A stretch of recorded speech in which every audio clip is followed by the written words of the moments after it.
Me reo rua ao Aotearoa. Kai pō he kōrero aki nā te hunga matatau ki te reo, engari ia ko te hunga pīkokoke ki te reo. E ai ki nā tauranga kua piki ake te hunga reo rua ki tua o te kotahirau whātekau. Me te aha ko te hunga tauiwi tonu kai te whakakaha ake i auwata tauranga.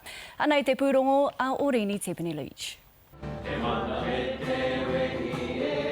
He reo wainene e ngā kaunui tiana, e wawata nui tiana, kaua e te hunga paki noa, engari ia te hunga tūmata nui. Ka noho au ki Aotearoa, ko tēnei te reo taketake o tēnei whenua, nō reira, mea ko au. E tohe ana rā aiwatahi kia reo rua ai te whenua ki te reo Māori. Ai, tika, tautoko marika.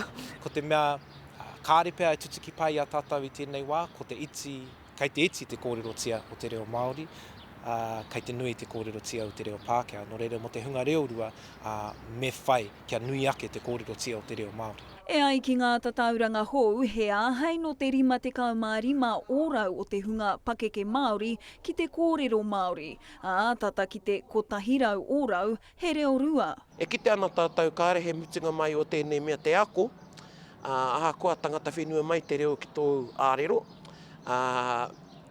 Me noho tonu koe o whakaaro i roto i te tai ao Māori. I tēnei tau, kōkiritia ai e Praone Kloin te mahuru Māori. He kaupapa e kōrero tia ai te reo Māori anake i ngā wā katoa, i ngā wāhi katoa, mo te marama kotahi. Ka rongo tonu i etahi wairua, ka kite tonu i etahi kupu, ka reo i te mōhio.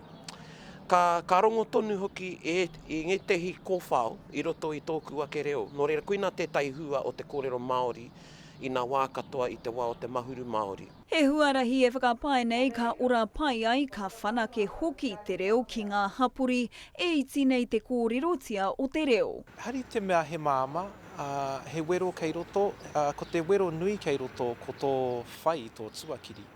Nā te mea, i pakeke mai au i te reo Pākehā me tōna ao, ona tikanga katoa, ko te tino wero ki au, ko te noho Māori i tēnei ao. E aha i korea i tātou te Māori, e rata ki tō tātou ao Māori, ki tō tātou reo Māori, e korea i tātou e mate ki te tiki i te tai ao Māori, e pai ai o tātou whakaaro ki tō tātou reo Māori. Ko ina pia tētahi mea hei whakaaro mā tātou.